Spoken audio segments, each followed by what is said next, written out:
بسم الله الرحمن الرحيم الحمد لله رب العالمين وصلى الله وسلم وبارك على نبينا محمد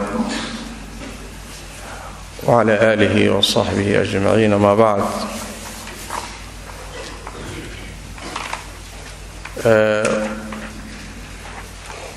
تاريخ ما انتوى لباتني سداد بشي شوال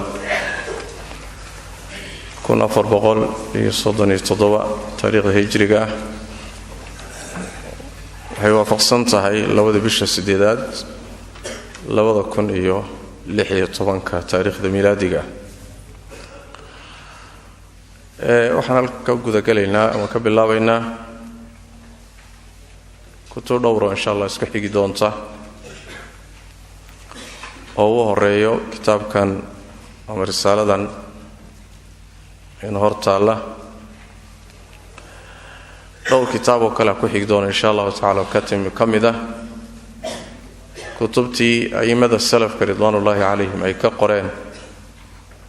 ama laga wariyay ee ku soo aroortay baabka aqeedada tawxiidka usuusha diinta rasaayisha markaan dhameeyno hadii Alla idno Ilaahayna waafajiyo waxa ka dhameyn doona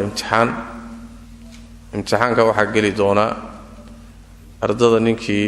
luqadda carabiga qori yaqaana fahmi kara laana su'aaluhu waa luqadda carabiga dadka intooda kale way ka faa'iideysan karaan laakiin bidaat ardada la doonayo inay si gooni ugu talagalaan waa dadka waxna qori kara luqadda carabiga ana fahmi kara imtixaankaas cidii ku baasta insha Allah ta'ala wuxuu leeyahay ijaazo leh kutubta la akhriyay ijaaza la siinaya oo qoran kutubta iyo inuu dhageystay iyo imtixaankeedii wuxuu ka keenay muhiimadu waa maadada cilmiga ah laakiin shahaadada iyo ijaazada iyo waa noocun la dhigi karo iska tashjiic ama dhiirigelin weeye marka cidii xifdin kartana mutuuntani waa mutuun iska kooban haday nasri tahay haday nadmi tahay waa iska kooban tahay marka in la xifdiyo waa fiicanta risaaladan inoogu horeysa magaceedu wax weeyaan usuulus sunnah ama kutubta qaar koodna waxay ku magacaabaan sharxu usuulis sunnah وحيسكالي الإمام أبو عبد الله أحمد بن محمد بن حنبل الشيباني المروزي ثم البغدادي أي ماذا أفرطه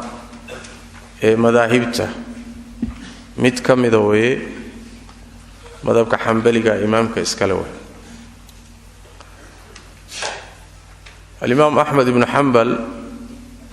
وحول الشيء بشي ربيع الأول سنتكي بقول لحدني أفر تاريخ ذا هجرية وحول الشيء مقالة بغداد ومركا هيدا عاصمة المسلمين أيضا أيو كبلابي طلبك علمي يوغو الرئي wuxuu ka maqlay cilmiga xadiidka iyo qeyrkiiba wuxuu ka qaatay culimadii xilliga joogtay raggeedii ugu waaweynaa oo ugu caansan yahay al-Imam Shaafici alayhi rahmatullah magaaladii uu joogay ee ku dhashay oo ku barbaaray markuu culimadii joogtay cilmiga ka qaatay kadib wuxuu u safray sidii caadadu ahaan jirtay oo uu galay rihla ila talab al-ilmi magaalooyinkii kale marka caanka ku ahaa ee culimadu fadhiyeen cilmiga laga baran jiray sida Kuufa oo kale al-Basra Makka iyo Madiina Yemen oo ugu tagay al-Imam Abd al-Razzaq as-San'ani saaxib al-Musannaf Sham ayuu aaday jasiiradda culimo fara badan oo casrigiisii oo la tira koobi karin ayuu cilmiga ka qaatay wadamadaas oo dhan ويسمري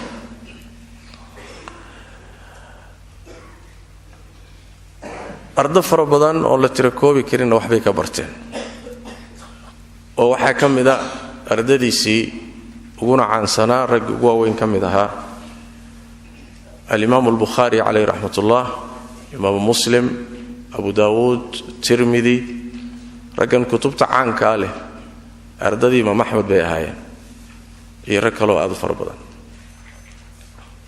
makaanadiisa cilmiga wuxuu ahaa imaam funuunta cilmiga oo dhan ku horeeya fanniga fiqiga xadiidka oo waxa kamid ahaa min xufaadi dunya iyo funuunta qaybaheeda kala gedisan arintana waxa uu qiray uga marxaati kacay al-Qasi wad-Dani cid kasto taqaan Imam Ahmad alayhi rahmatullah waxay ahayd arin uu qirtay way uga marxaati kacday حتى مشايخ ديسه وكميدي هاي الإمام الشافعي عليه رحمة الله وحنقول فلان هذا الإمام الشافعي عليه رحمة الله يقول أحمد إمام في 8 خصال يعني وحو إمام كوي هاي سديد الريموت إمام في الحديث وإمام في الفقه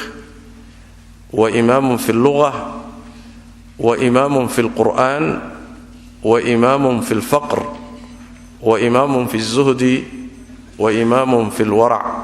وإمام في السنة انتبه إمام لقد ضيضوا لغو الرعوة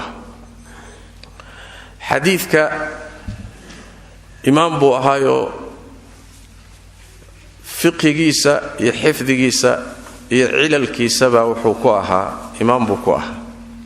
فقه سيدو كالسانو تجدونه أدى لوغا دنبي ومحدث كريم ما هنا فقيه بوها سيدا كم وقت مذهب كيسة لغة عربية سيدا كله قرآن كريم كاية تفسير كيسة الدنيا دا إيو إسكيرين تهدي إن أنا لإسراعين وجددوا أي تفقر إيو الزهد إيو ورع إيو حلال ميرشدة السنة دا وتن هذا كتاب كان رسالة إن كوساف سنتها أو عقيدة السلف كرضوان الله عليهم الصحابة اللي جسوا قاري إيضا هو إمام بوكو أهايو سيدا كتبتي سوت المام يسوع أنت صدام بإمام بوكو أها يعني فنون تكلا قديسان صدام بإمام كوا الإمام أحمد إمام الشافعي عليه رحمة الله مركل وحو يلي إسقو أو أمانة خرجت من بغداد وما خلفت بها أحدا أتقى ولا أورع ولا أفقه ولا أعلم من أحمد بن حنبل بغداد بان كسو بحي بيري وان كتغي رجي جوغي علماء داها نين كعبسي بدن الله كعبسي او كحلال ميرشة بدن او كفقه بدن او كعلمي بدن أحمد بن حنبل كما سو تغين بيري عراق وإمام الشافعي عليه رحمة الله marka shahaadada aymadu ay u qireen inuu ku horeeyay funuunta cilmiga imaamna ku ahaa ragad farabadan ba arintaasi qiray laakiin inta aan kaga gaabsano Imam Shaafi'i alayhi rahmatullah waxa dhacday xilligii Imam Ahmad alayhi rahmatullah waxa loo yaqaano fitnatu khalqi al-Qur'an waxay ahayd madaxdii muslimiinta qaar kamida nimankii reer Bani al-Abbas ayaa waxay qaateen fikrad khaldan oo mu'tazilada nimankii la dhigi jiray ay rumaysnaayeen oo ah quraanka ilaahay inuu makhluuq yahay ee uu san ilaahay sifadiisa ahayn arintiiba waxay u hoos geliyeen oo ka dhaadhiciyeen خلفاء بني العباس نين كميدو لدي جيري المأمون ابن هارون الرشيد ومركا مدح مسلمين تاها خليفة مسلمين تاها أي كدادعيه فكرة دي بقاتي وعبي كدبنا waxay ku xijeen inay yiraahdaan culimada muslimiinta xilliga nooleed mas'aladaha lagu imtixaano ninkii yiraahdo quraanku waa makhluuqna waa nin qumane hal la sii daayo oo hal la ikraamo oo hal la sharfo ninkii yidhaahdo qur-aanku makhluuq ma ahana waa in la karbaasho, la dilo, la garaaco, xabsi la geliyo, xuquuqdiisa la duudsiyo. arrintii buu ku qancay ma'muun. xilligaa waxay ahayd ay fitnadaasi bilaabanayso ma'muun khilaafadiisii sanadkii u dambeeyey, yacni taariikhdu markay ahayd 218 hijriga ayay fitnadaasi bilaabatay. culimmadii sunnaday ku bilaabatay. marka culimmadii la yaqaanay baa mid mid loo soo qabtay,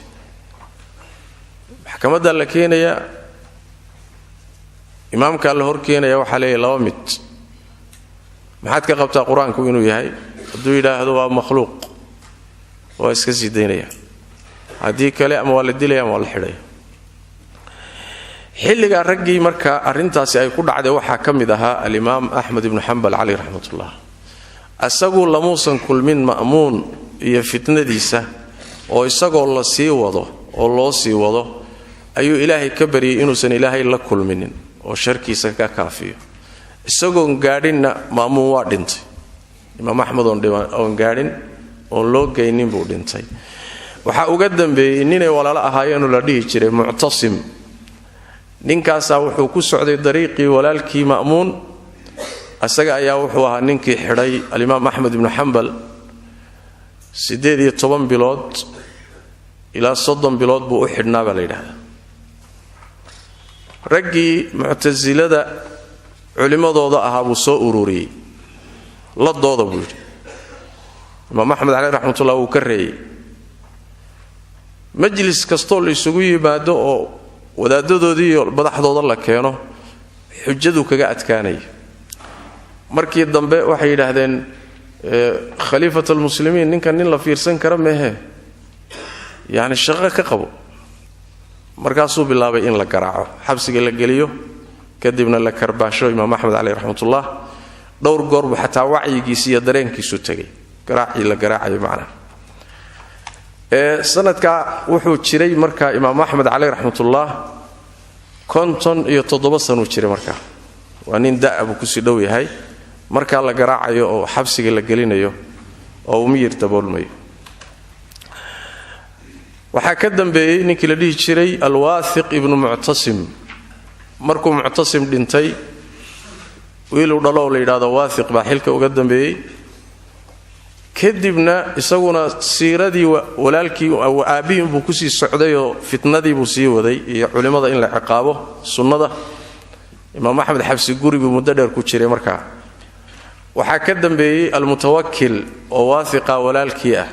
oo ina muctasim ah. ninkaasaa ilaahay sabab uga dhigay fitnadii iyo imtixaankii inuu culimmada ka dulqaado iyo ummadda, sunnadana kor u qaaday. muctasiladii iyo waxay wateenna ka fogeeyey dowladda. imaam axmed iyo a'immadii kale sunnada markaasaa marka ay xorriyaddoodii u soo noqotay oo laga dulqaaday imtixaankii iyo xabsigii iyo garaacistii. markaana waxay ahayd taariikhdu 232 hijrigay ahayd. bimacnaa 15 sano muddo ku dhow bay fitnadaasi taagnayd oo culimmada badan lagu laayay. qaar badan baa tegey, qaar baa iska tawriyaystay oo xoogaa iska farsamaystay say u fakadaan, leanna waa ikraah, waa la qasbaya. imaam axmed iyo raggu ku jiraanna waa isa soo taageenoo waxay dhahdeen maya, qur-aanku waa hadalka ilaahay, makhluuqna maaha. markaas ragna waa la dilay, isaga iyo rag la midana xabsigay muddo ku jireen, garaacisna waa loogu daray. wixii dhacdadaa ka dambeeyey imaam axmed caleyh raxmatullah waa caan baxay. markii hore caan buu ahaa, imaam buu ahaa, laakiin wixii intaa ka dambeeyey waa marka loo bixinayo imaamu ahli sunna waljamaaca. mowqifkiisii geesinimada lahaa ee istaagay iyo dhibkii uu dulqaatay iyo siduu sabab ugu noqday inay ummaddu dhib weyn ka badbaado daraaddeed baa waxaa loogu magacaabay imaamu ahli sunna waljamaaca.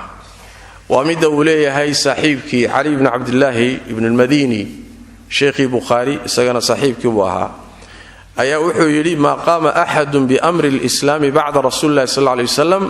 maa qaama axmed ibnu xambal. yacnii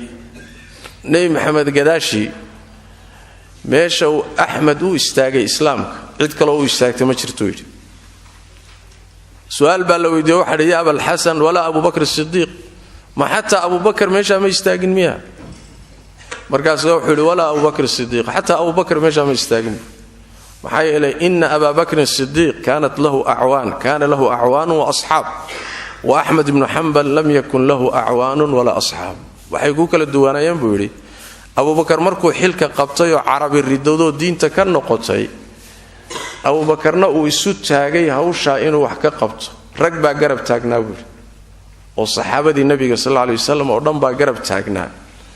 oo dagaaladii galay oo carab dib u soo celiyay wixii ridoobay diintii ugu soo celiyay laakiin ahmed ibn hanbal markuu arinta u istaagay asagu asxaab iyo dad kaalmeeya ma lahayn rag badankood nin iska tarxuso ruqsada qaata ee nin dhuunta ee nin la dilay noqdeen laakiin nin is soo taagay yaani waxa way waa yaraayeen rag noocaas oo kaleeta wuxuu leeyahay marka abu bakarna maalinkii carabi ridowday buu ilaahay diintan ku xoojiyo ugu hiiliyo ku cizeeyay maalintii imtixaankii mixnadu dhacdayna imaam ahmed buu ilaahay diinkan ku xoojiyay oo ilaahay ugu hiiliyay tabaaraka wa taala nin saddexaadna ma jiro leeyahay al-imam ali ibn abdullah ibn al-madini عليه رحمة الله إمام العلل وحي انت كدمي محندا يا امتحانك يا موقفك إمام أحمد عليه رحمة الله وحو النقضي أهل السنة ميزان لغوك لقرته محنو النقضي بلا محنة وميل يسكو امتحانه إمام أحمد يفكر مذهب كيسة يوم مسائشة وحو كقبه أي وحي النقضين in dadka lagu imtixaano ninkii waafaqsan la yiraahdo waa saaxibu sunnah ninkii khilaafo garabna marana la yiraahdo waa saaxibu bid'ah طيب saas daradeed baa wuxuu qutaybah ibn sa'id imaamu yani muxuu ahaa shaykh as-sittah wuxuu idha ra'ayta ar-rajula yuhibbu ahmad ibn hanbal fa'lam annahu saahibu sunnah wa jama'ah hada aragtu ruux ahmad ibn hanbal jecel waxaad ogaataa inuu yahay nin sunnadii iyo jamaacada jidkeedii hay oo ahlu sunna wal jamaa ila imam abu al-hasan al-ash'ari alayhi rahmatullah markii uu ka soo noqday madhabka i'tizaalka oo madhabka kullaabiyadana uu wax badan iska bedelay ila maraaxil buu maray marxaladiisii ugu dambeysay wuxuu u soo laabtay madhabka imam ahmad alayhi rahmatullah sidoo tilmaamayo muqaddimada kitaabkiisa al-ibana an usul ad-diyana saddex kitaab ila afar kitaab oo noloshiisaba uu hayo intuu qoray mid kamida al-imam abu al-hasan al-ash'ari wuxuu leeyahay qawluna alladhi naqulu bihi wa diyanatuna allati nadinu biha at-tamassuk bi kitab rabbina azza wa jal wa bi sunnati nabiyyina muhammad sallallahu alayhi wasallam hadalka aanu leenahay iyo diinta aan kan diindiganayno waxa weeye inaan qabsano kitaabka rabbigana iyo sunnada nabigana sallallahu alayhi wasallam wama ruya an as-sadati as-sahabati wat-tabi'in wa a'immati al-hadith iyo wixii laga wariyay saxaabada saadadoodii iyo taabiciinta iyo a'immadii hadith wa nahnu bidhalika mu'tasimun arrinkaasanu haysanabu وبما كان يقول به أبو عبد الله أحمد بن حنبل نضر الله وجهه ورفع درجته وأجزل مثوبته قائلون وحو أحمد بن حنبل ديه جري تانا وانو لنا هيبور وحو قبيبا قبنا بور ولما خالف قوله مخالفون عد كستو أحمد هذا الكيس خلافتين وان خلاف صنع هيبور لأنه الإمام الفاضل والرئيس الكامل الذي أبان الله به الحق ودفع به الضلال وأوضح به المنهاج وقمع به بدع المبتدعين وزيغ الزائغين وشك الشاكين فرحمة الله عليه من إمام مقدم وجليل معظم إلى آخر قوله أبو الحسن الأشعري يعني وحو نقضي ميزانك أحمد يمنهج كيسو ميزانك الله صار نقضون نقضي حلقا وحي كدم إمام أهل السنة والجماعة لكم لقب كاس وقالئة أي مركز أبحي الإمام أحمد بن حنبل عليه رحمة الله سيداس درادت أي واحد ليجنا علماء قاركود نينكي أدركتان إسقو أحمد وحكى الشيء إسلام مدي سهل التهمة ليجر كاس إسلام مدي سهل التهمة حالة داسو مركها السيرة إيوه muxuu ahay tarjamada imaamka kitaabkan iska leh imaam cadiim ah oo aimadii waaweynada sunnada kamida muallafaad aad u farabadan iyo kutub badanna ka tagay kutubtiisa waxa ugu caansan uguna weyn musnadka oo taqriiban akbar mawsuuca oo xadiidka laga alifay ahdigii salafka ridwaanullaahi calayh yani kutubta xadiidka laga alifay oo qarnigii saddexaad iyo la alifay iyo wixii ka horeeyay waa kitaabka ugu weyn waa xadiista ku taala yani xadiis aad farabadan waa ila 40 kun oo xadiis wax ku dhow kutubtiisa waxa kamida kitaab az-zuhdi oo matbuuca isagana fadaa'il as-sahaba ilal wa ma'rifat ar-rijal kutub farabadan rasaa'il farabadan waa leeyahay oo laga wariyay oo ay kamid tahay risaaladan hadda aynu dul joogno al-imam Muhammad Ali rahmatullah nolol aad u dheer oo 77 sano kadib ayuu geeriyooday noloshaas oo cilmi iyo amal iyo jihaad muxuu ahaayay ilaahay diinkiisa loo dadaalo nolol uu ku qaatay oo dheeraydo 77 sano ahayd kadib ayuu geeriyooday maalin jumca ah oo ay bishuna tahay rabiicul awwal sanadkuna uu ahaa 241 hijriga ay tii Allah u timi tabaaraka wa taala janaazadiisu waxay ahayd janaaza mashhuuda janaaza aad loogu soo baxay oo la isugu yimid ayay ahayd waxay yiraahdaan culimada qaarkood ragga janaazada ka soo qayb galay waxa lagu qadaray 800 oo kun baa lagu qadaray yani magaalada iska dhaaf Baghdad wixii area joogo dhan baa isugu yimid dumarkana waxa lagu qadaray bay yiraahdaan ila taqriiban 60 muxuu ahaay kun ay dumarku dhanaayeen bal waa taqdiir taqriiban waxay tilmaamaysaa aimada muslimiinta ee dariiqii saxaabada iyo salafka ku sugnaa umadu waa jeclayd culimadeedii iyo caamadeedii iyo madaxdeedu waa jeclaayeen waana waxyaalaha lagu kala garto ahlul bid'ah ay ahlus sunnah imaam ahmed wuxuu dhihi jiray ahlul bid'ah markuu la hadlay wuxuu dhihi jiray baynana wa baynakum al janaiz annaga idinka waxayna kala saari doona janaazada aaska ina kala soo hordaan laana mubtada'u mahjuur baan jiray mubtadi' ahlul bid'ah dad mahjuuriin oo qiimo lahayn bay ahaan jireen culimada sunnadana waa la qiimeyn jiray waa la qadarin jiray hatta waxa la yiraahdaa dhimashadiisi waxa aad uga xumaaday dadkii hatta diimaha kala haystay laana waxa way aad baa loo ixtiraami jiray rahmatullahi alayhi rahmatan wasi'a kitaabkii risaaladani marka taqriiban hadda meesha inoo taala oo usul sunnah taqriiban uma badna inay tahay risaalo uu imaamku gacantiisa ku qoray laakiin waxay u badan tahay inay tahay risaalo ay ardadiisi ka maqleen kadibna ayagu ay qoreen waxa ka wariya nin ardaygiisa oo la yiraahdo Abdus ibn Malik al-Attar ninkaas ka wariya risaalada maca sanadkeedii ayuu marka keenay imaamka dhowr dariiq bayna ku timaadayo dhowr culimada kamida qoray tan hadda inoo taala waa sanadka uu leeyahay al-imam Abu al-Qasim Hibatullah ibn al-Hasan al-Tabari al-Lalaka'i wuxuuna ku keenay kitaabkiisa caanka ee la yiraahdo Sharh Usul I'tiqadi Ahli Sunnah kitaabkaas ay risaaladu ku jirtaa maca sanadiha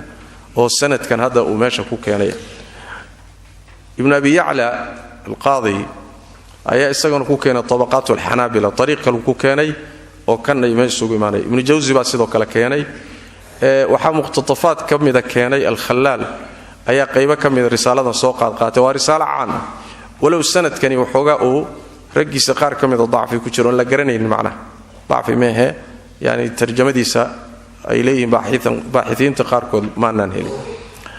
wuxuu leeyahay marka al-imam al-Lalaka'i alayhi rahmatullah wuxuu yiri akhbarana Ali ibn Muhammad ibn Abdullah as-Sukkari قال حدثنا عثمان بن أحمد ابن عبد الله بن السماكوي قال حدثنا أبو محمد الحسن ابن عبد الوهاب أبو العنبر قراءة من كتابه سو كتاب كيسا كأخرني في شهر ربيع الأول سنة 93 و200 سنة كاسا أيو نور رمي بوليه والله بقول يو سياشن يسدح لي قال حدثنا أبو جعفر محمد بن سليمان المنقري بتنيس ماشي التنيس اللي يلاحظوا نوغو ورمي واميل مقعد قال حدثنا عبدوس بن مالك العطار وأرضي إمام أحمد عليه رحمة الله رسالة كوريي قال وحول سمعت وحان مغلي أبا عبد الله أحمد بن محمد بن حنبل يقول يسقوله أصول السنة عندنا مركا رسالة ومقل رسالة ومقل سماع الشيخ يسو كم مقلي كدب نوو ديوان قلي سقال يسي مقلي سيدانا كتب فربضان باكو إيمانيسو كتب تسلف كميد أي ماذا قار كميدو السلف كقار بدني أيغو كتب تقعنتو دكو مقوري جيرين لكن وييرين جيرين أردودو دي كدو الأخرين جيرين كدبنا أردودا قوري جيرتي ما دام هذا الكيسي تاي مركا استقال ليج كتابك استقال اسكاله لو هذا الكيسي ولا قري وي معنا طيب رساله سان شيغني ما طرق كلي لهده او اي محوها هي اسانيد كله امامك كو ايمانيسه لهدهي wuxuu yiri marka imaamku usulus sunnati indana at-tamassuk bima kana alayhi ashabu rasulillah sallallahu alayhi wasallam wal iqtida'u bihim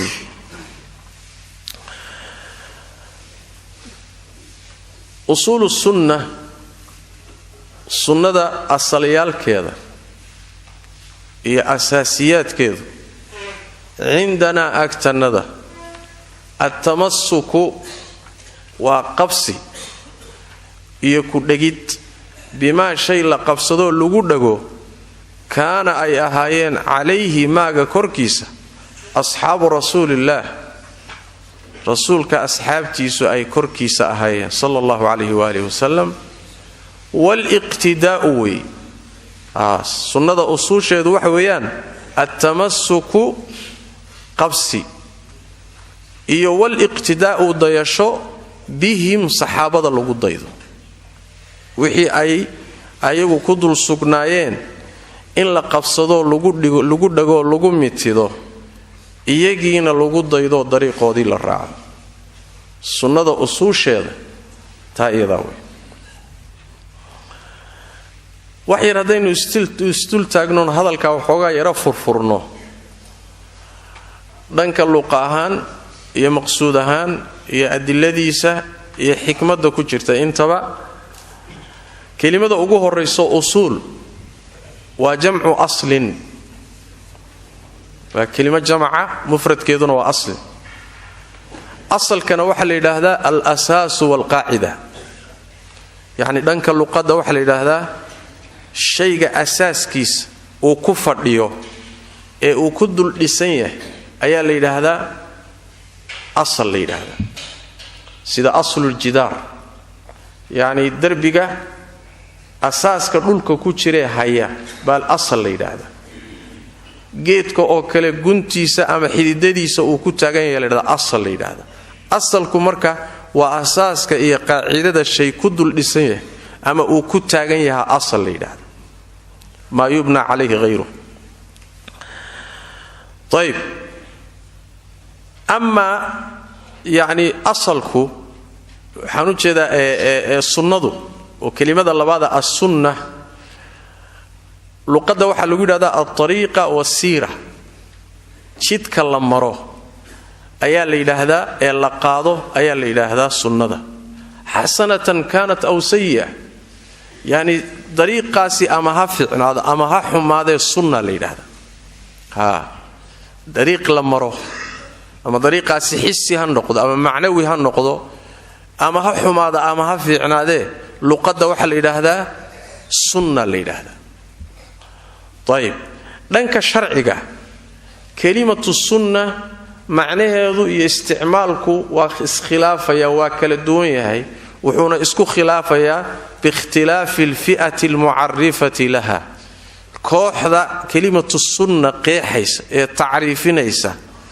kooxdaas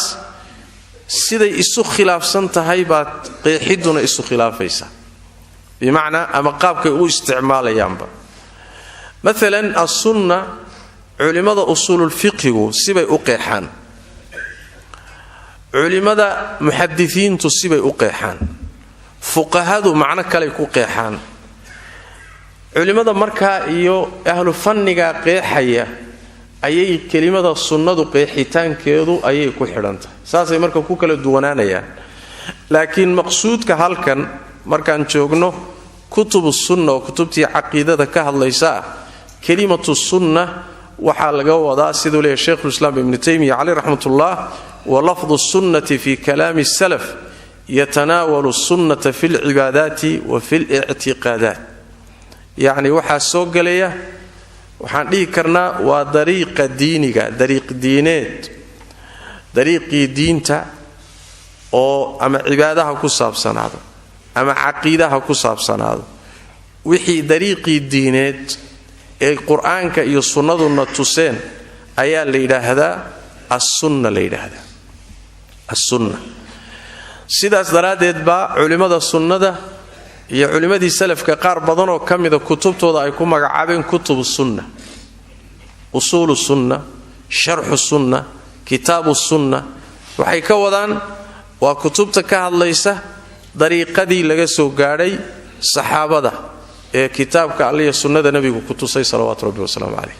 dariiqada wixii ku yimaado dhanba marka sunna la yiraahdo isticmaalka kelimada ay quraanka iyo sunnadu isticmaaleen kelimatu sunna diinto dhanba soo gashay ma aha yani taariifaadkan xadiidka dib ka yimid ama usuuliyiintu ama fuqahadu ay taariifiyaan isticmaalka shariica oo kelimada isticmaalay way ka duwanta oo diinto dhan bay ka turjuntaa as-sunna marka la yiraahdo sunnatu nabi sallallahu alayhi wasallam sidaasoo kale marka la yiraahdo macna tayib waana mid ay u isticmaalayaan saxaabadu isticmaali jireen sida Abdullah ibn Mas'ud Ubay ibn Ka'b Abu Darda ay leeyihiin iqtisaadun fi sunnatin khayrun min ijtihadin fi bid'ah yani inuu ruuxu sunnada ku dhaxdhaxaysto dhex joogo oo san ka bixin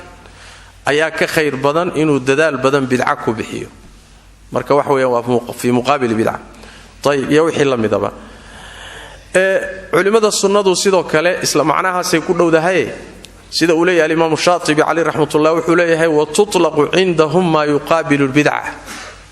sunnada waxa loo kelimatu sunna waxay u isticmaalaan wixii bid'ada ka soo horjeeda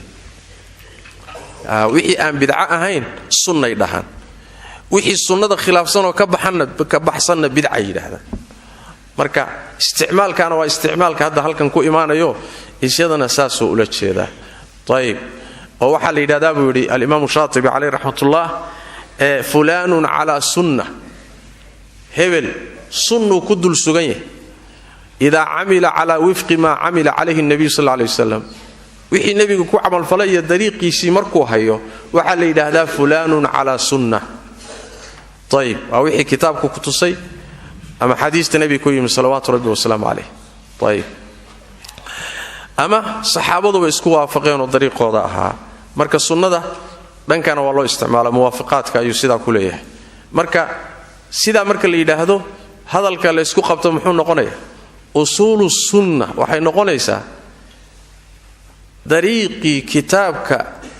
iyo xadiistu nabigu ku tuseen saxaabadana laga soo gaaray dariiqaas diiniga asaasiyadiisii waaweynaa ee uu ku fadhiyay saasay noqonaysaa asaaska uu dariiqaasi ku fadhiyo gundhiga u at-tamassuk way taasii macna halka maxaan ka fahmaynaa marka waxaan ka fahanay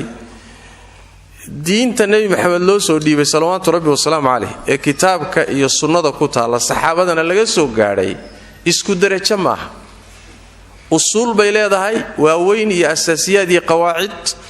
waxay leedahay qaybo ku sii xiga waxay leedahay qaybo kale ku sii xiga kulli waa يعني وحوي مسائشيدو ودا قيمه ليهن مسائل ليتا مله لكن مسائشي با كلا يا كلا وين كلا مهمسن معنا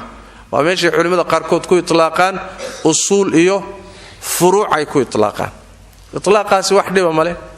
يعني in فروع leeyada qaarna usul leeyado hadan kelimatu فروع marka aan loola jeedin nooc liidid iyo sid ama yani wax way xaqiraad aan loola jeedin la baas waxdiba male حيلي يعني قار على دي كرا مثلا جيت كوكله وحولي حدد بولي شريد بولي قيب كم إذا مسائش الدين تو أساس كاسوي qayb ka mida laamihii oo kale waay qayb ka mida waa caleentii oo kale waay kullina lagama maarmo sidaasay marka u kala horeeyaan oo u kala muhiimsan yihiinoo kitaabkan marka wuxuu kaga hadlayaa usuulu sunnah diintii nebi maxamed laga soo gaadhay qawaacideedii waaweyneed ee asaaska ahayd buu kaga hadlaya sidaas macna ayib kelimada kale wax yar u baahan inaynu isdul taagno waxa weeye markuu leeyahay usuulu sunnati cindana yuu la jeeda cinda min ilaan muusan dhihin cindii muusan dhihin aniga agtayda ma dhihin laakiin muxuu yidhi cindana laba mid waay inuu ula jeedo lafdada damiirka ee jamaca oo cindanaa ah inuu ula jeedo tacdiimu nafs oo isagoo uunu dariiqadan haysta laakiin inuu isweynayna iyo inuu ula jeedo ma ahee dariiqadan waa layla wadaagaayo waan badannahay ixtimaalka hore sax ma ahoo alimaamu axmed calayh raxmatullahi laguma aqoonin isweynaysiin laguma aqoonin bal kaana mutawaadican caan wuxuu ku ahaa inuu hoos isu dhigoo isliido ka da'bi alculamaa soo maa sidaas daraaddeed cindanaa tacdiimu nafsi ma ahee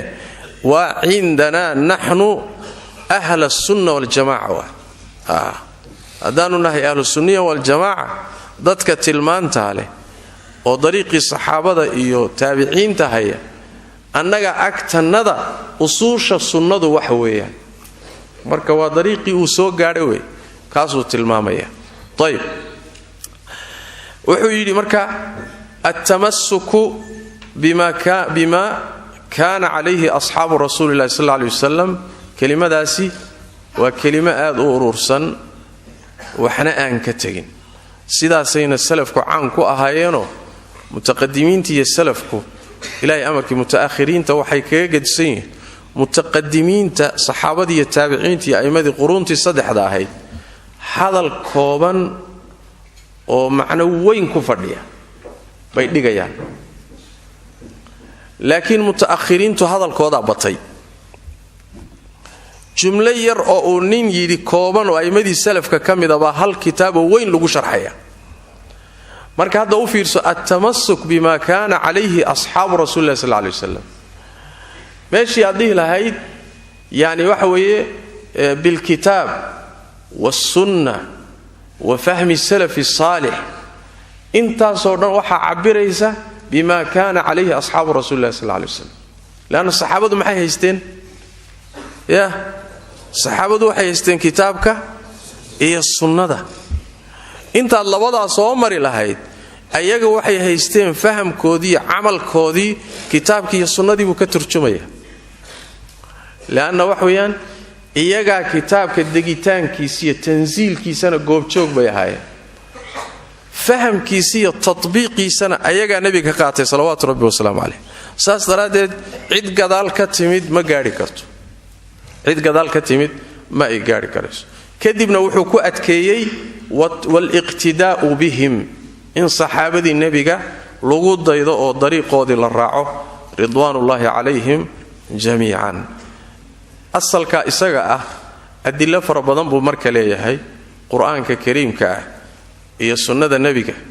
iyo ijmaacii salafka looma kala hadhin asalkaasi inuu yahay asal saxiixa oo saxaabadu waxay haysteen oo faham iyo dhaqan iyo tatbiiq ah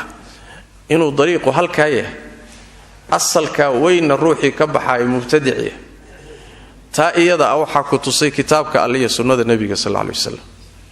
aayaadka macnaha ku tusaya waxaa ka mid ah manhajkii saxaabadiiyo dariiqoodii taskiyeynaya aayado fara badan haddaan qaar ka mida soo qaadanna alla wuxuu yidhi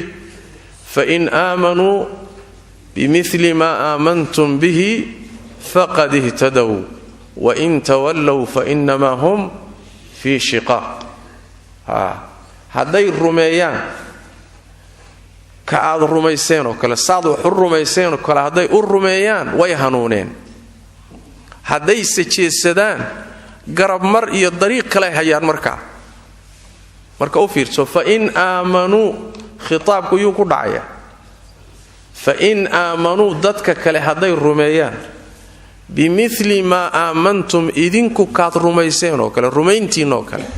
aamantum yaa lagula hadlaya ya saxaabada marka ugu horeysa soo gelaysa marka maxay miisaan noqdeen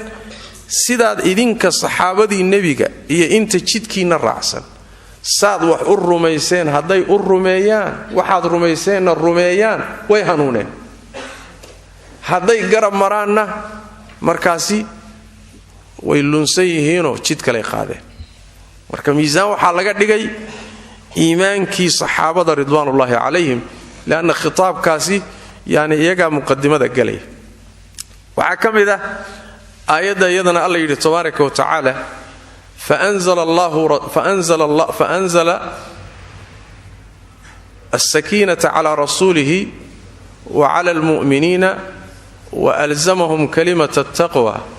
wa kaanuu axaqa biha wa ahlaha fi suurati suurat lfatxi yani baycadii baycat ridwaan iyo heshiiskii xudaybiya markii laga hadlay alla wuxuu yidhi tabaaraka wa tacaala xasilooni buu alla ku dejiyey rasuulkiisa korkiisa mu'miniinta korkoodana waa ku deji yaa waay muminiintaas waa saxaabadii nabiga la socday sal lay waslam waalzamahum kalimata taqwa alla wuxuu laasimiyey dadka iyaga ah kelimada alla ka cabsiga waa kelimadee waa kelimatu tawxiid oo diinta ka turjumaysa soo maa kelimadaasuu alla laasimiyey saxaabadii nabiga sal lay wasalam intaa lagagama hadhina waxaa la yidhi wa kaanuu axaqa biha kelimata taqwa dadka ugu xaqle dadka intooda kale ka mudan saxaabadii nabiga ahayd wa ahlahaa kelimata taqwa ehelkeediiyo dadkeeduna iyagay ahaayeen marka diintan ehelkeediiyo dadkeedii alla ku sheegoo ku ammaanay saxaabadii nebi maxamed bay ahaayeen ridwaanullahi calayh soo maaritaan ayib marka la ammaanayo marka waxaa la ammaanayaa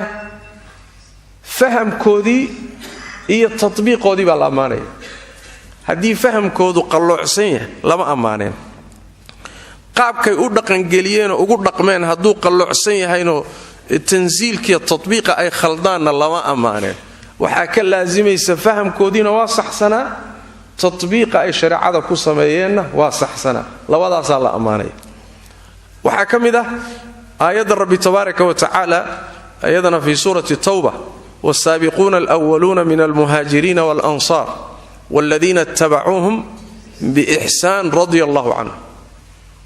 dadka ilaahay ka raalli noqday waa saddex qaybood saabiqiintii horreeyey ee muhaajiriinta ahaa ansaar iyo dadka dariiqooda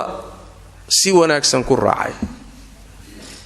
garannay muhaajiriin ansaarna garannay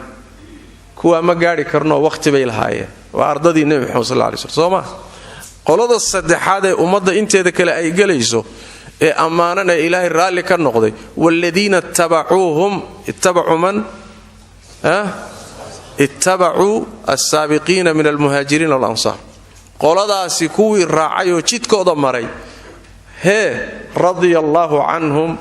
waraduu canh ilaahay baa raalli ka noqday iyaguna raalli bay ka noqdeen jannada ilahay bay gelayaan wahaakada soomaalit marka dariiqii kuwaa dadka maray buu ilaahay raalli ka yahay dariiqoodii baa marka la ammaanaya la taskiyeynaya aayadda fii suurati nisa ku timid baa ka mid ah waman yushaaqiqi arasuula min bacdi ma tabayana lahu lhuda wayattabic hayra sabiili lmu'miniina nuwallihi ma tawalla wanuslihi jahannama wasaa'at masiira ruuxii rasuulka garab mara markuu hanuunku u caddaaday kadib jidkii mu'miniinta jidaan ahaynna mara yay yihiin muminiintaas saxaabadii baa u horeeya miisaanku waa saxaabadii nebiga jidkii saxaabada jid aan ahaynna mara nuwallihi maa tawallaa wuxuu ka weli dhigtay baa looga weli yeeli wanuslihi jahannamana waan gelinaynaa marka mas'alada asalka uu imaamku meesha dhigay altamasuk bima kaana calayhi asxaabu rasuulillah waaliqtidaa'u bihim asalkaasi waa asal ku fadhiya qur-aanka kariimka maaha wax meelaha laga soo xagxagay maaha ayib nusuus fara badan oo qur-aankana waa leeyahay xadiid fara badanna waa leeyahay nabigu sallallahu alayhi wasallam ku amray saxaabadiisa in dariiqoodii la maro aathar badan oo saxaabada ka sugan ijmaac ay soo guuriyeen غير واحد من أئمة السلف صحابة منهج كودو إنه منهج صحاحة بل الفرقة الناجية وإيجا فرقة عدي طريق قوضة مرتاي بدبادي سو صحابة رسول الله صلى الله عليه وسلم سيدا آيات قرآن كتلمام أيان حديث النبي قلنا آيات المان صلى الله عليه وسلم حديث الافتراق وكي النبي صلى الله عليه وسلم مركي لو يجي فرقة بدبادي ساي تاوي هم من كان على مثل ما أنا عليه اليوم وأصحابي وضدك هيستا أنيجي الصحابة يدو ما أنت وحن هيسن مركا طريق الصحابة وطريق الصحابة وحي خلاف صنة وطريق يعني وحوي أن أنصح صنيوي طيب كدي بوحي الإمامكو وترك البدع وكل بدعة فهي ضلالة وصوشي بوترنا يصومها أسل كوكوبان محوها التمسك بما كان عليه أصحاب رسول الله والاقتداء به هل كاسي كو عطفنتو تمسك كلمة كو عطفنتو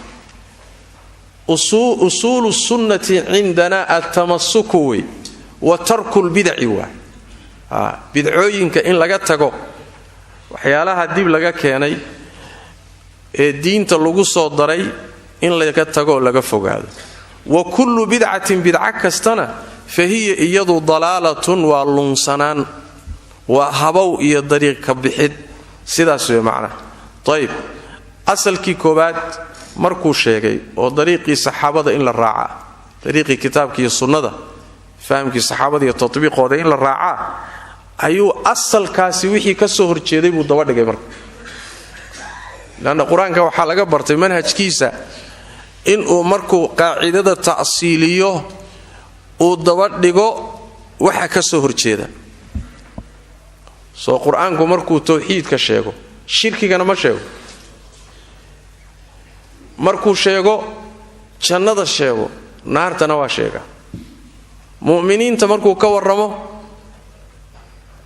gaalada iyo munaafiqiintana waa ka warrama sooma lianna bididha tatabayyanu al-ashya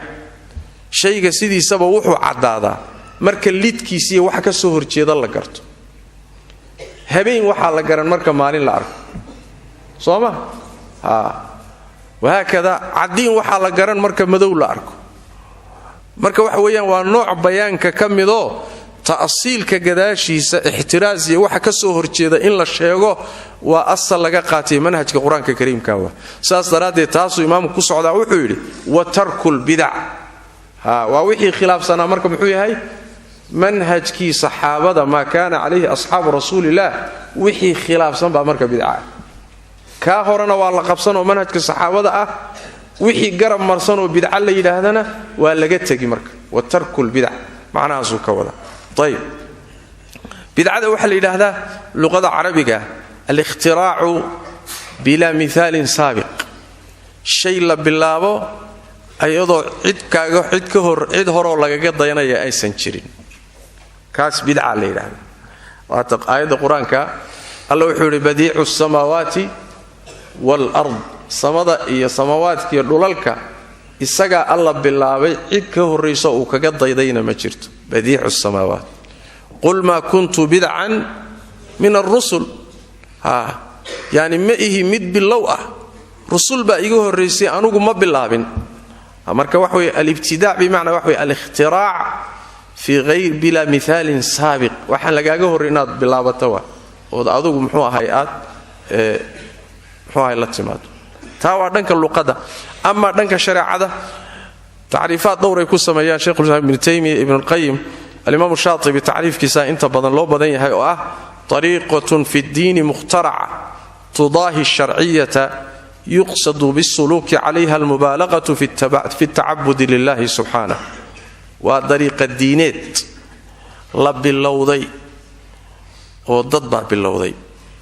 oo tii shariicada shabahada oo loo ekeysiinayo qaadida dariiqa la qaadayana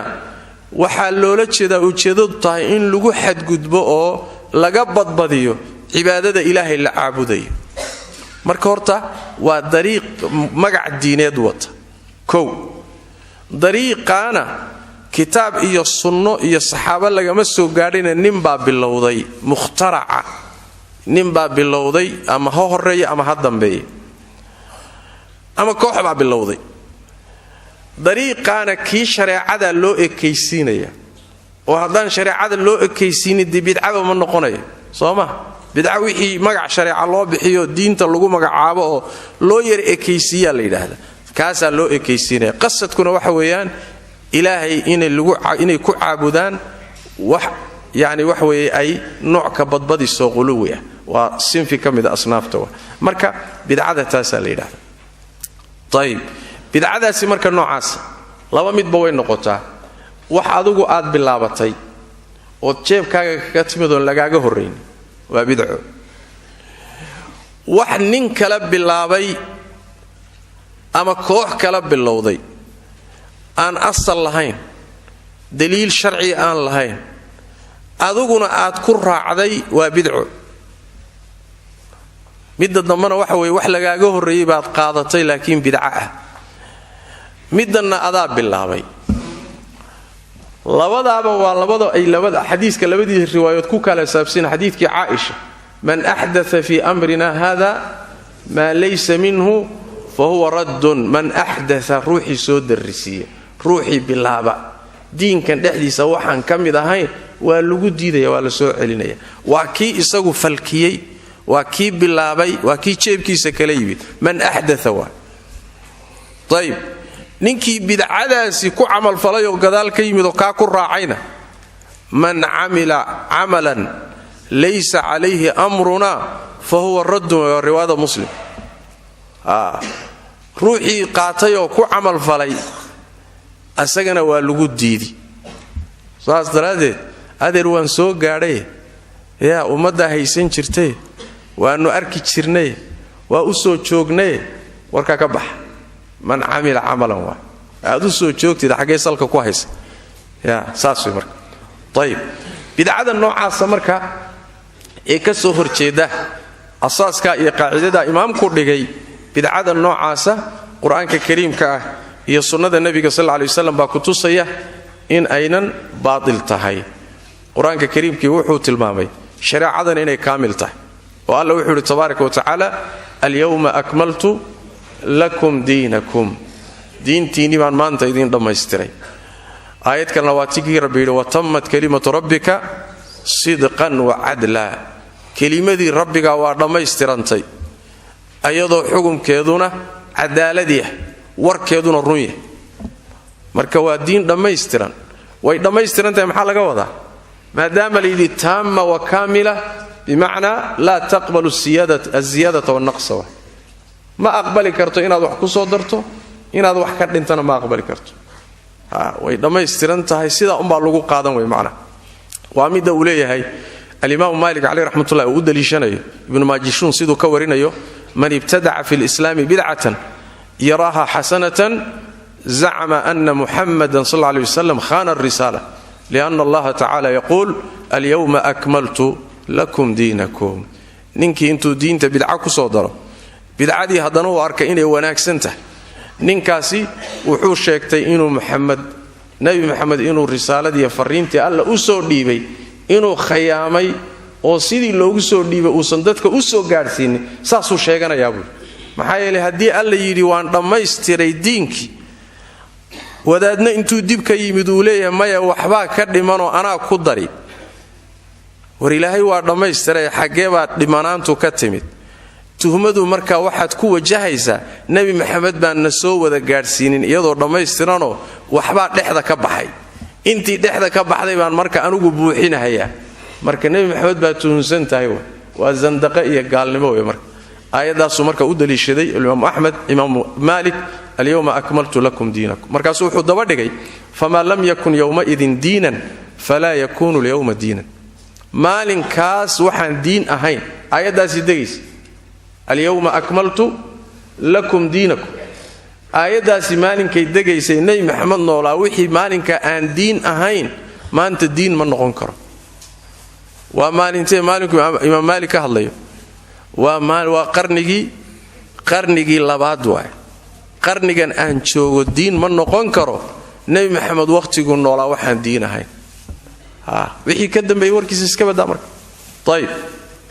marka quraanku waa diiday axaadiista nabiguna sallallahu alayhi wasallam sidoo kale way bidcada waa diiday oo waxa kamida dhinac waxay tiri axaadiistu sida aayadaas oo kale diintani way dhamaystiranta nabigu wuxuu sallallahu alayhi wasallam ma taraktu min shay'in yuqarribukum ila aljanna illa waqad haddathtukum bih wama min shay'in yub'idukum 'anil nari illa waqad haddathtukum bihi ma jiro wax janna idin dhaweynaya illa waan idin sheegay ma jiro wax naar idin ka fogeynaya illa waan idin sheegay waaba intaaba Soomaa yaani wax naar ka fogeynaya ama janna ku dhaweynaya waa la cadeeyay nabi maxamed baa cadeeyay salawaatu rabbi wa salaam alayhi xadiidkii hadda aan sheegayna xadiisu Aisha lafdiga saxiixaynka man ahdatha fi amrina hada ma laysa minhu fa warad lafdada sahih muslim kuna waxa weeyaan man amila amalan laysa alayhi amruna fa warad xadiis farbadan oo sidoo kale xadiidkii Irbaad ibn Sariya geyrkii iyaakum wa muhdathati al-umur fa inna kull muhdathatin bid'ah wa kull bid'atin dalalah wa kull dalalatin fi an-nar bid'ada marka nabiguna waa ka digay salawaatu rabbi wa salaam alayhi ijmaaca saxaabada iyo salafkuna saasoo ku dureersadayo in bidcada diinta laga ilaaliyo waxyaalaha dib laga keenay in laga ilaaliyo lagana fogaado diintana laga waardiyeeyo ijmaaci saxaabada iyo taabiciinta iyo salafka ayaa ku dureersaday sababtu maxay tahay maxaa bidcada loola dagaalamaya yaani wax weey loo fogeynay sababtu wax weeyaan shar oo dhan bidcu ku jira waxa kamida mafaasideeda تغيير الشرائع ديمه إلهي سود دجيي ee samada ka yimid bidca sabab u noqoto in la bedelo tawreed waxa bedelay waa bidco wadaadadii baa bidca ka ilaalin waay kadibna diinta Ilaahay soo dajiyay sidii wax loogu dirahay waxna looga dhimahay wax kale ku soo baxay Sooma injiil waxa bedelay oo diintii nabi Ciise lagu soo dajiyay ay kitaabkii injiilaha bidca bedeshay waxa isagoo dhan madax iyo minje u rogay waa bidcadu marka sharaa'icday bedeli diinta nabi maxamed sallallahu alayhi wasallam inay soo gaadho ila aakhir zaman inay jirto waxa keenaya waa bidcada laga waardeeynayo waa markuu wadaad waxoogaa intuu waxoogaa isira xilqaamo wax la yara qumanaadaan uu isira wallahi tani waa fiicanta bal ku dar oo waxoogaa uu ku soo daro yaa rag baa waardi oo meesha taagan oo markaba qayliyo war waxaasi wax jira ma meeshii bay ku dhimani Soomaaliya marka bidcadu sharaa'icday bedeshaa midda labaad sidoo leeyahay al-imam ash-Shaatibi wuxuu leeyahay al-mubtadi'u mu'aalidun li shar'i bule ruuxa bidca la yimid shariicadii buu bacinaadaya oo ka hor iimaanaya maxay hadii alla yiri waan dhammaystiray adna aad leedahay maya waxbaan ku daray waxba wali dhiman soo ilaahay kama hor iimaanaysa shariicadii baad si toos adigu ama afka ka dheh ama dhaqankaaga ba laga fahmiba waxa kale oo saddexeeya oo bidcadu يعني waxa weey loola dagaalamaya bidcadu dambiyada la galo kuwa ugu waaweyn bay kamid bal sida uu imaam ibn qayyim alayhi rahmatullahi tilmaamay nusuustuna tilmaamayso dambiyada waaweyn bacda shirki dambiga weyn waa bidco waa mid uu leeyahay ibliis dambi la galo shirkigu ugu jecel waxa ku xiga bidcada ku xigta sababtu maxay tahay lianna bidcadu ruuxu markuu galo ruux diin ku dhaqmayo ilaahay u dhawaanayo isla qumman buu noqonaya ruuxa zinada gala ama dadka xaq darro ku dilay ama waxadaya tuuga ama khamrada cabay ee muslimka soo isma ogay inuu khaldan yahay waa isoogi sidaas daraadeed qalbigiisu iimaan baa ku jiro inuu mar uun toobad keeno waa dhici karta laakiin mubtadi'u waa isla qumay sidaasuba ilaahay ugu dhawaanayo janno ku raba cadaab inuu kaga badbaadayna rumaysan afaman zuyina lahu su'u amalihi bu marka galaya waa meesha ku imaanaya xadiidka nabiga sallallahu alayhi wasallam ee uu rasuulku sallallahu alayhi wasallam inna allaha ihtajara tawbata ala kulli saahibi bid'ah ilaahay tawbada wuxuu ka xidhay nin kasto bid'a wata waxa laga wadaa bimaana inuu soo noqdo uma badna maxay waaba isla qumayo sidaasoo diinka dhigtay saas daraadeed bidcadu waa dunuubta la galo kuwa ugu khatarsan bay kamid tahay saas daraadeed bay aimadu marka xooga u saarayaano kutubtooda kitaab aan bidca iyo ka digideeda lagu sheegayna ma jiro asalka markay taasiiliyaan bidcaday ka digayaan marka halkaasuu ku imaanaya hadalka imaam axmed cali raxmatullah ee uu leeyahay muxuu ahaayey uu leeyahay wa tarkul bidac baa ka mida usuusha ahlusunna waljamaca wa kullu bidcatin fa hiya dalaala insha allahu tacala halkaas ayaynu berri wixii ka bilaabo darsigeenna dul istaagi doonnaa wa kullu bidcatin fa hiya dalaala oo bidca inayna qaybsamin oo ayna mid wanaagsan iyo mid xun u qaybsanin bidcadoo dhan ay baadi wada tahay hada billahi tawfiiq وصلى الله وسلم وبارك على نبينا محمد وعلى اله وصحبه وسلم